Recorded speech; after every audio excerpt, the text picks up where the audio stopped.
We often have these conversations about these small things where it's like, it is sometimes overwhelming being like, what is the impact of this? What is the impact on me? How is it going to affect my life? What about the people who are building this or making this or selling this? Like, it impacts spending money or investing is impacting every little part of the world in so many different ways. The Get Rich Slow Club podcast is a collaboration between Tash from Tash Invest and Anna from Perla. The Get Rich Slow Club acknowledges the traditional custodians of the land we record on. From coast to coast, across land, waters, and communities, we pay our respects to elders past, present, and emerging. Any advice is general and does not consider your financial situation, needs, or objectives, so consider whether it's appropriate for you. Welcome to the Get Rich Slow Club podcast, where we take you from beginner to confident investor, where we can teach you everything you need to know about investing. So come get rich slow with us. Money dilemma I have.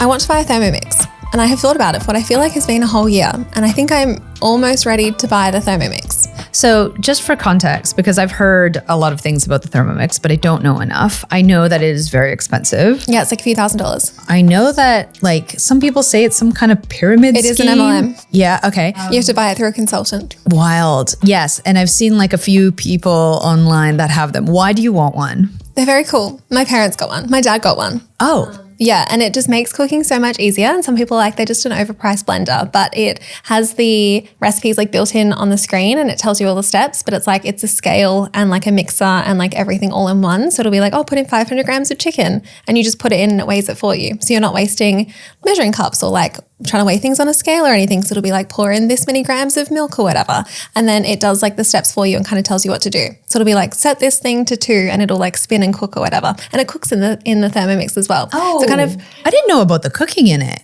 Yeah, well, that can do like curries and stuff in there. Oh, okay. So there's no like, I overcook my chicken because I'm scared about it being a little bit raw and getting salmonella or something. Does it get rubbery? No, but it's great in the Thermomix. Mine gets rubbery, but not in the Thermomix. And it also encourages you to make everything from scratch. So there's like recipes for you make your own like veggie stock or chicken stock or like your own bases for things and you store them in the fridge to use for other recipes. When it talks about making mince, it's like, get a whole thing of meat and we'll make the mince together kind of thing. So it's all very like fresh. So you've used it. You've used it at your parents' house. Yes, and I love it. What did you make there? We made curries. We did steamed fish and veggies because there's a steaming basket that goes on top so you can steam the fish while you're cooking other stuff. I was just very impressed with the chicken. We've made chicken pies. We've done muffins and stuff like that. It makes a good smoothie bowl too. It doesn't make muffins in it. No, you put the muffins in the oven, but it does like the mixture and stuff. Yeah, right. It's just, I feel like there's less dishes. Because when you cook and you often have to get out like a tablespoon of this and then half a cup of this and then a third of a cup of this and then like chop this thing. But you can like roughly chop and put it in and then it like spins around and chops things for you a little bit. Interesting. And how much are they? I think they're around $2,000 from memory. I'll have to double check. Why is it an MLM? I don't know. It just is. Because I think they target like mums. So it's the whole like sell it to your mum friends. Interesting. Yeah, because it's like a very like if you're a busy mum, make all your things at home for kids. I mean, I get it. I get it, right? Like as parents, you're time poor, you're energy poor, you want things from scratch. Like I get the appeal of it, right? Because I've seen them, they look great. Every time I see someone posting something about what they cooked in it, I'm like jealous. But why is it so expensive? And why can't you just get it at Myers? Yes, I probably would have bought it if I could have bought it quicker at a shop. It's just the idea of having to chat to a consultant that I don't want to do as well. So is it a scam? Like MLMs feel like a little bit of a scam, but also it is just like a genuinely good appliance. And it is quite an expensive appliance and you could get lots of little appliances and probably have it be less. But I feel like it's just like the easy all-in-one. Do you think you'll use it? Yes and no. Like I will use it definitely a little bit. I don't know if I'll use it enough for $2,000 worth. But then there's like the question, I've been trying to justify this for a whole year, but there's the question of health. Will I cook more healthier things? Well, not even healthier, but like more from scratch. Because it really steps you through everything. And the fact that I'm not overcooking stuff. Appliances are such a hard thing. So there's so for Christmas or whatever, we always get appliances and we get very excited about the appliances and they just save your life. Like we have a, what's it called? Like a Roomba. We have a Dyson. We've got an air fryer, we've got a barbecue, all of them have improved our life so much. And we talk about it all the time. We're like, oh, because of this, we use the barbecue all the time, or because of this, we use the air fryer all the time. So like, I'm a big fan of getting appliances that make your life easier, that make your life healthier, that make your house cleaner. So I'm a huge fan. The point of my story is all of the I don't think we've bought an appliance that we regretted. Oh. Do you get what I'm saying? Like yes. we do so much research. So Black Friday comes or end of financial year and we're already knowing what our next appliance is. So here, I'll already tell you what our next appliance is, Tash. It is a heat pump dryer for our clothes. My parents have one of these, the like condenser dryers, so there's no condensation. Yes. Do they like it? Yes. Yeah. I've been thinking about getting one for my apartment that I rent out because the laundry is in the bathroom and it's very small and the walls get quite wet and the paint's been bubbling. So it definitely works in my parents' house. I think I might be getting one for my apartment. And we have an aircon, so already our energy is really low. But to your point exactly, we have like a regular dryer and it makes the walls like sweat. Yeah. So if you're thinking about your house, if you want to keep things clean, if you want to be environmentally efficient, it makes sense to already be thinking about your appliances. But it's so much harder if you're renting versus if you own your house. Yeah. Yes. Yeah. I find it really interesting when I can drop $5,000 on a trip to get them. But now I've been thinking about this thermomix that might improve my health. It is $2,600. I just Googled it to double check. 2,000. Wow. That's a lot of money. It is a lot of money. How come this doesn't exist? How come someone hasn't made something that a cheaper version? Because appliance costs go down in time, right? Like There's things the get cheaper often. ThermoCook Pro from Fruity. It's not like smoothie, but with an FR. Oh. I am debating that one too, but apparently it doesn't do everything that Thermomix does. And there's also ongoing subscriptions too, because you've got to pay for the membership to the recipes. No. Yes. I always, so off air, I often say to Tash, I hate late state capitalism where they nickel and dime you for every little cost. Paying for recipes, kill me now. Yeah, it's called Cookadoo as well. Yeah. All the fun words. Oh my gosh. So do you think you're going to do it? I don't think I can justify. I think it's the thing around like not owning my own home and not knowing where I want to live yet, because it's quite a chunky appliance as well. And like I have room for it in my kitchen now, but what if we move next year and don't have room in our kitchen? And I am someone who doesn't use things if I don't see them. So it needs to have a spot on the bench, because if it's away, I just forget it exists a little bit and I don't think about it all the time. Do you use your ice maker? I haven't recently, but yes. Oh, I did maybe a week ago, my ice cream maker. Oh no, my ice. Your ice maker. I do use the ice maker, yeah, every week. And then I was going to ask you about the ice cream maker. I love the ice maker. That was like the best $100 ever, because I hated having to take the trays out and fill them up manually, the ice trays. It's just an extra step I don't want to do. So once a week I bulk make so much ice, fill out the freezer with ice, and then I'm good to go. And then when it runs out, I run the ice maker and then fill it up again. So it's like one filling up instead of daily filling up the ice trays. It's always really hard, right? Because if you know you have a need and that need needs to be like fixed in a certain way, are you saving money? Are you saving time? Like, are you saving energy, right? The ice maker wasn't even like a need though. Like who needs that much ice? Yeah, I mean, I'm not judging you. I can justify it either way, because I can be like, that's ridiculous. Yeah. Like I've got ice trays. The need is met, but it's like, it's enjoyable. And when I forget to fill up the ice tray, you can make ice in 15 minutes. Like that's quite fun. Yeah, well, that's why I'm asking you, because I know you have certain appliances that. Oh, I do like my appliances. The ice cream maker, I didn't love that as much, and then it was too cold, and then I kind of felt like I missed summer this year. So I've used it a few times, but I haven't gotten into a good enough routine with it yet, because you have to freeze it first, like 24 hours beforehand, and then take it out and then make it. So it's like I haven't set that pattern in motion yet. I feel like ice cream is like on the never happen list for me. Like I will never make ice cream. I was using it for smoothie bowls. I do love a good smoothie bowl. Yeah. And I've been trying to perfect the recipe, but I finally bought the acai mix. I'm going to try that in the smoothie bowl. But anyway, I do use my appliances. You know what appliance I was looking at for so long that I wanted to buy was a dry mop or a vacuum mop. Oh, have you heard of those? Yes. Yeah. So yeah, essentially it vacuums the wet and it mops. vac or something. Wet vac. Yeah. There's like a whole bunch of different ones. And so many of the reviews was like, this is so amazing and it works so well for the first year, and then it breaks down and then warranty doesn't cover it. And then you have to buy a whole new one and it costs so much money. And eventually I said, no, like I'm not going to do it. But every once in a while I think about when the kids like get, I don't know, oats on the floor, like a wet, gross thing that you have to clean. And then you're like, oh, now I have to like clean it up and then I have to mop it.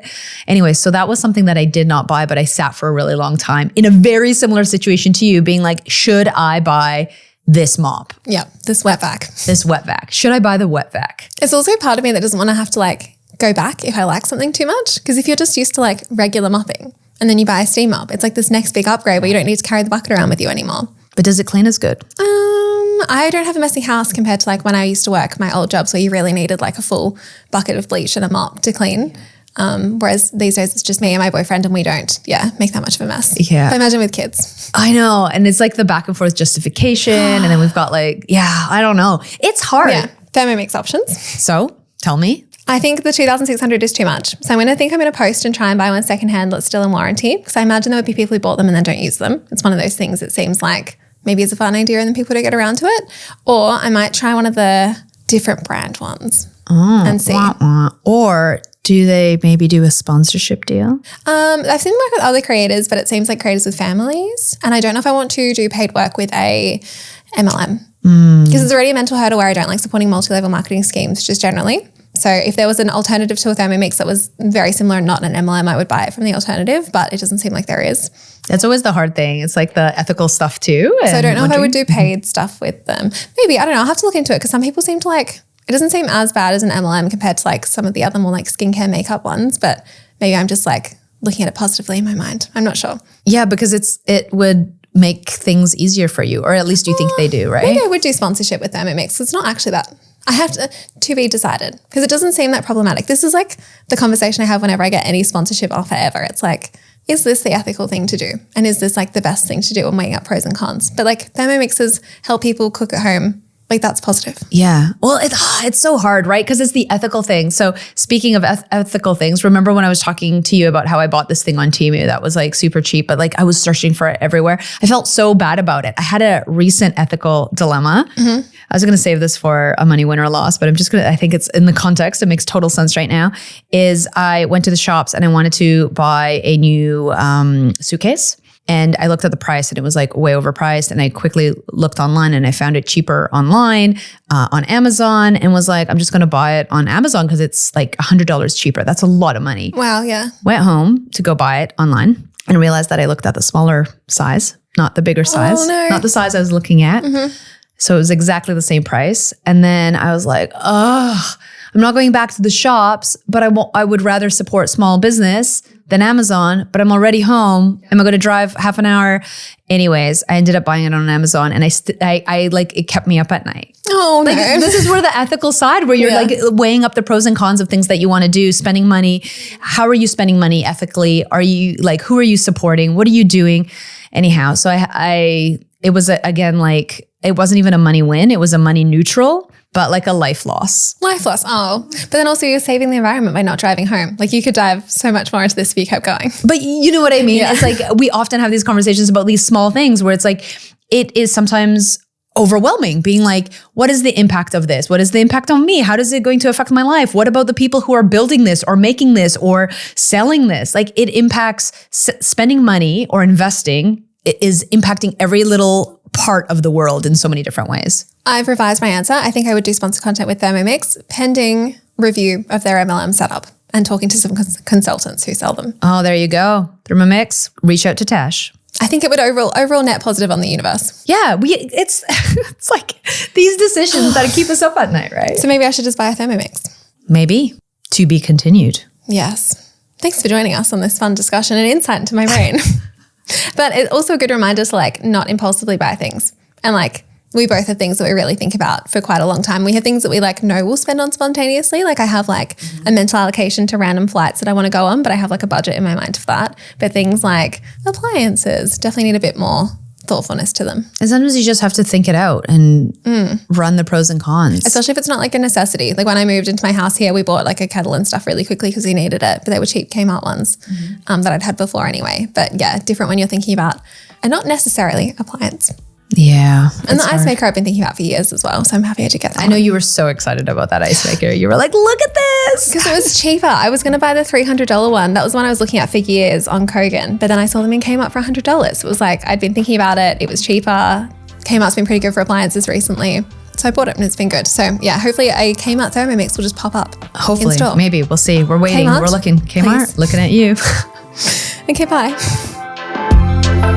Thanks so much for joining us. If you found this episode helpful, please rate us 5 stars, write a review, or share with a friend. If you're new to investing, make sure to listen to our first 10 episodes. Follow us at Get Rich Slow Club or Tash at Tash Invest or me at Ana Christina.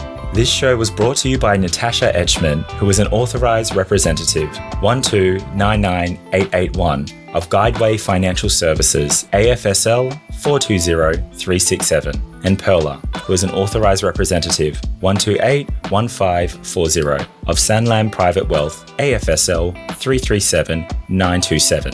Knowledge is power, especially when it comes to investing. So make sure you check out our financial services guides and read the product disclosure statement and target market determination for any investments you're considering. See our show notes for more info.